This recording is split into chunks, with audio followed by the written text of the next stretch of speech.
Selamat pagi semuanya.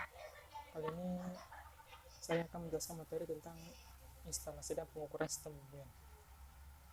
Sebelum mengenal lebih jauh materi ini, kita harus mengetahui dulu apa itu sistem pembumian atau grounding.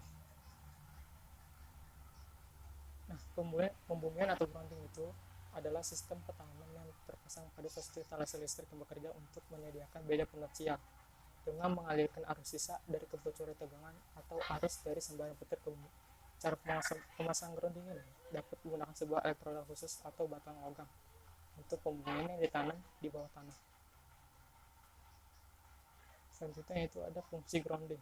Nah, fungsi grounding ini untuk keselamatan, yaitu grounding berfungsi sebagai pengantar arus listrik langsung ke bumi atau tanah saat terjadi kebocoran, isolasi atau percikan api pada konsleting. Misalnya kabel grounding yang terpasang pada badan atau sasis alat elektronik seperti setrika listrik akan mencegah kita tersengat listrik saat rangkaian dalam setrika bocor dan menempel ke badan setrika. Selanjutnya ada dalam instalasi penangkal petir. Sistem grounding berfungsi sebagai penghantar arus listrik yang besar langsung ke bumi meski sifatnya sama, namun pemasangan kabel grounding ini untuk instalasi rumah dan grounding penangkal petir, pemasangannya harus terpisah karena apabila terjadi sambar peting pada daerah rumah, itu dapat mengakibatkan rusaknya alat-alat elektronik yang terinstalasi pada rumah tersebut. Selanjutnya itu sebagai proteksi peralatan elektronik atau instrumentasi sehingga dapat mencegah kerusakan akibat adanya bocor tegangan. Selanjutnya ada grounding. Grounding di dunia elektronik berfungsi untuk menetralisirkan cacat noise yang disebabkan baik oleh daya yang kurang baik ataupun kualitas komponen yang tidak standar. Selanjutnya ada simbol grounding. Simbol grounding pada elektronika dasar maupun pada sistem kelistrikan digambarkan pada gambar di bawah. Simbol ini diperlukan saat membuat gambar rangkaian elektrik maupun elektronik. Nah, berikut gambarnya. Selanjutnya itu ada kabel grounding. Pada kabel grounding memiliki ciri khas yaitu kabel berwarna hijau atau kuning strip hijau. Ketentuan warna kabel di grounding diatur pada kuil 1211. Nah, kuil ini sebagai pengatur dalam memasang instalasi pada rumah. Yang konduktor pembumian harus diberi warna hijau strip kuning sesuai dengan 52102 MOD penggunaan warna loreng hijau kuning. Dan kriteria kabel grounding yaitu dengan penampang 50 mm dengan jenis kabel HVSC atau high voltage single core dengan isolasinya mampu menahan tegangan besar. Nah, terdapat perbedaan pada kabel grounding untuk penangkal petir dan instalasi rumah. Pada kabel grounding penangkal petir yaitu menggunakan kabel HVSC high voltage single core dengan penampang 50 meter. Nah, kalau untuk instalasi rumah itu menggunakan kabel grounding jenis NEM atau sejenis pada kabel netral atau kabel fase pada rumah yang biasanya yang kita gunakan. Selanjutnya ada standarisasi. Standar kelayakan grounding atau pembumian harus bisa memiliki tahanan sebarang resistansi maksimal 5 ohm. Bila di bawah 5 ohm akan lebih baik. Nah, 5 ohm ini yaitu tahanan maksimal yang harus dicapai pada sistem grounding tersebut. Apabila tahanan tersebut lebih dari 5 ohm, maka tanah di daerah tersebut tidak memenuhi standar pemasangan grounding.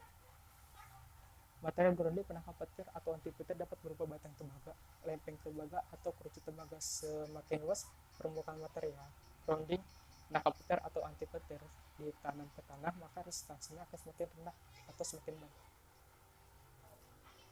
Nah, selanjutnya itu bentuk sistem pembumian.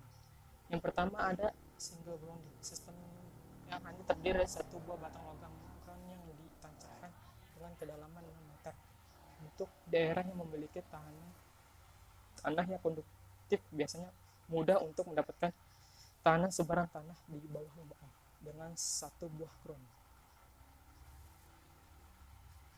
Nah, selanjutnya ada kabel double ground. Jika sistem single ground masih mendapatkan hasil yang kurang baik, atau tahanan itu lebih dari 5 ohm kurang baik, maka perlu ditambahkan batang ground tambahan dengan jarak antar batang minimal 2 meter dengan sambungan paralel sehingga mendapatkan hasil resistansi yang tidak lebih dari 5 ohm. Selanjutnya itu ada multi ground system. Nah, untuk multi ground system ini digunakan ketika kondisi tanah kering atau air tanah dalam kandungan logam sedikit basah, berpasir dan berpori, maka penggunaan dua cara sebelumnya akan sulit dan besar kemungkinan gagal untuk mendapatkan resistansi yang kecil. Maka dari itu teknis yang digunakan adalah dengan cara penggantian tanah dengan tanah yang mempunyai sifat penyimpanan air atau tanah yang kandungan mineral garam dapat mengantar listrik dengan baik. Selanjutnya ada alat dan material bantu dalam sistem pemurnian. Yang pertama ada alat ukur resistansi atau earth contrast tester. Alat ukur ini digunakan untuk mengetahui hasil dari resistansi atau tahanan ground system pada sebuah instalasi penangkap petir yang telah terpasang. Alat ukur ini digital sehingga hasil yang ditunjukkan memiliki tingkat akurasi yang cukup tinggi. Selanjutnya ada busbar grounding atau terminal. Alat ini digunakan sebagai titik temu antara kabel penyalur petir atau kabel grounding, biasanya terbuat dari plat tembaga atau logam yang berfungsi sebagai konduktor sehingga kualitas dan fungsi instalasi penangkap petir yang terpasang dapat terjamin. Ini busbar grounding ini yaitu berfungsi sebagai penyalur dari antar grounding rumah untuk menyalurkannya ke satu batang ground yang terpasang dalam tanah.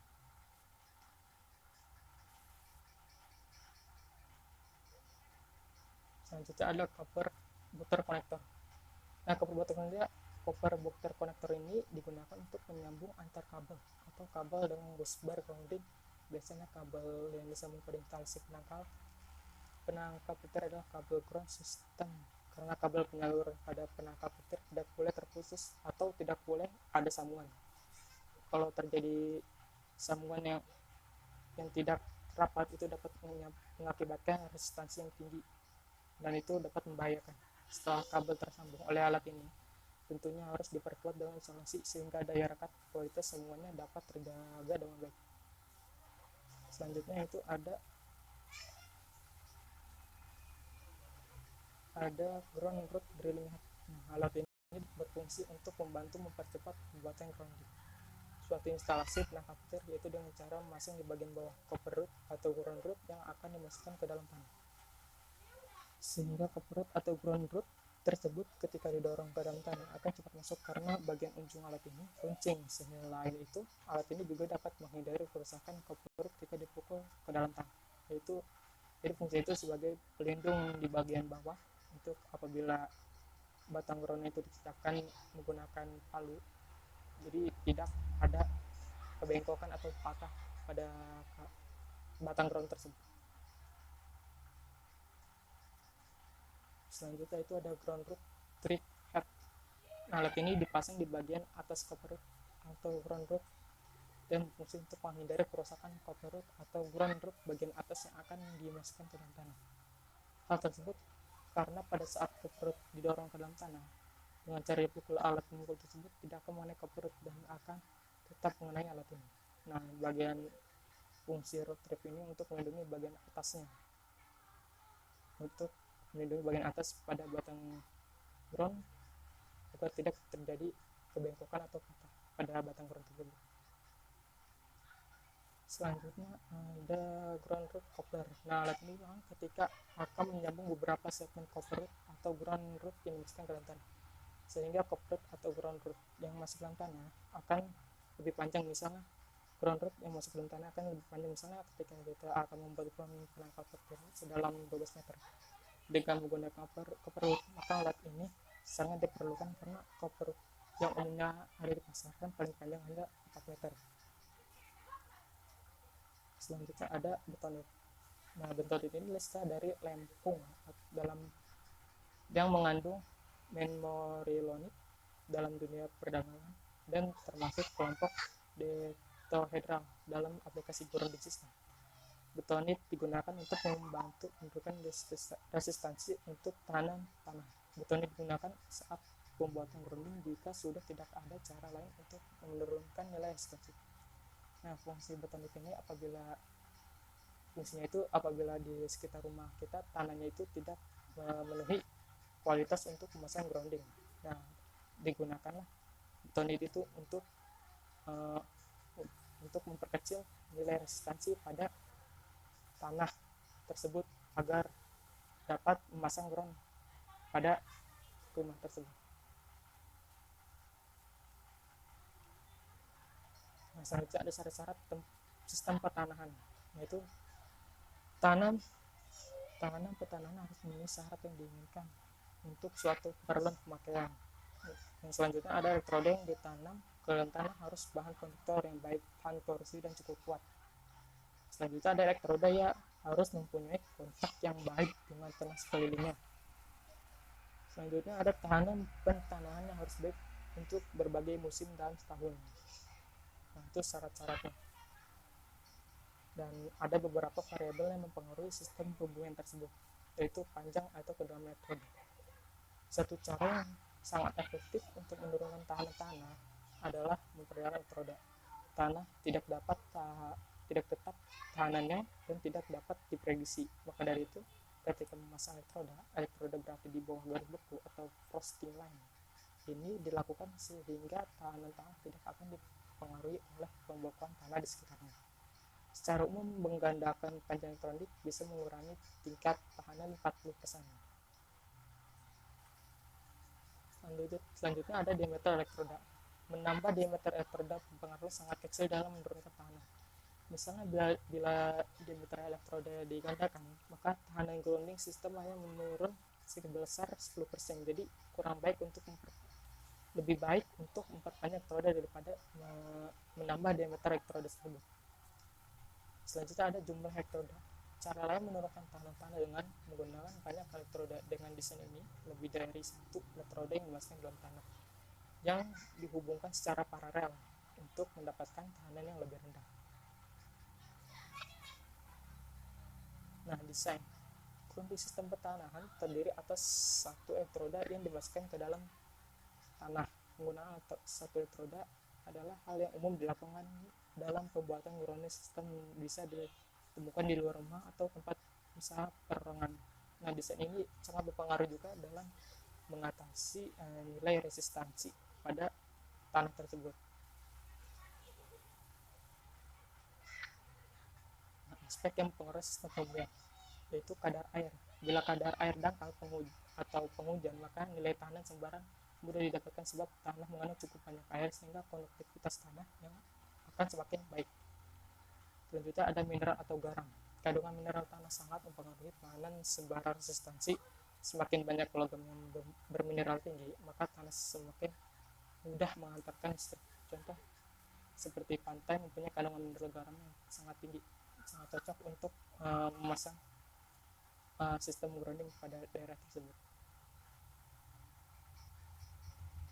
Selanjutnya itu ada derajat keasaman. Semakin asam atau pH rendah atau pH kurang dari 7 tanah, maka arus listrik mudah dihantarkan. Begitu pula sebaliknya, bila kadar asam lebih dari 7, maka semakin sulit listrik dihantarkan. Selanjutnya ada tekstur tanah.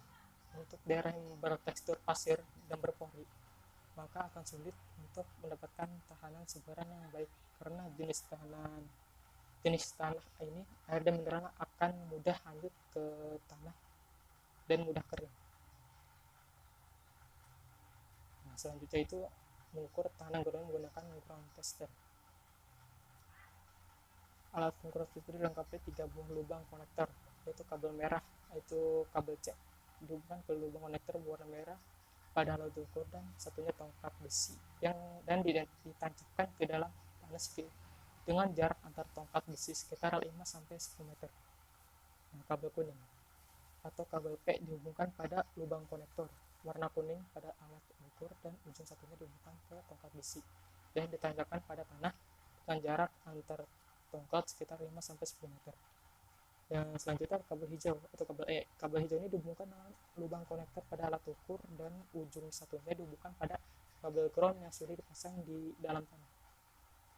Nah, bisa dilihat pada gambar tersebut contoh pemasangan untuk menghitung nilai resistansi pada grounding.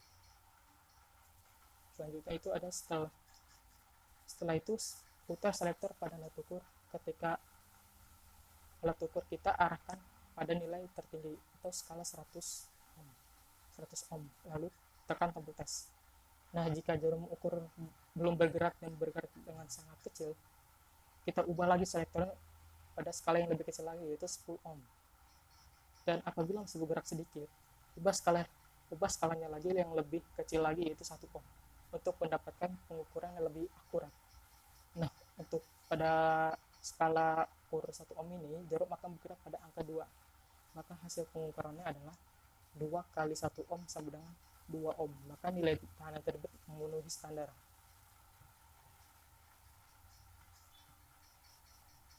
Nah, sekian dari materi yang saya sampaikan.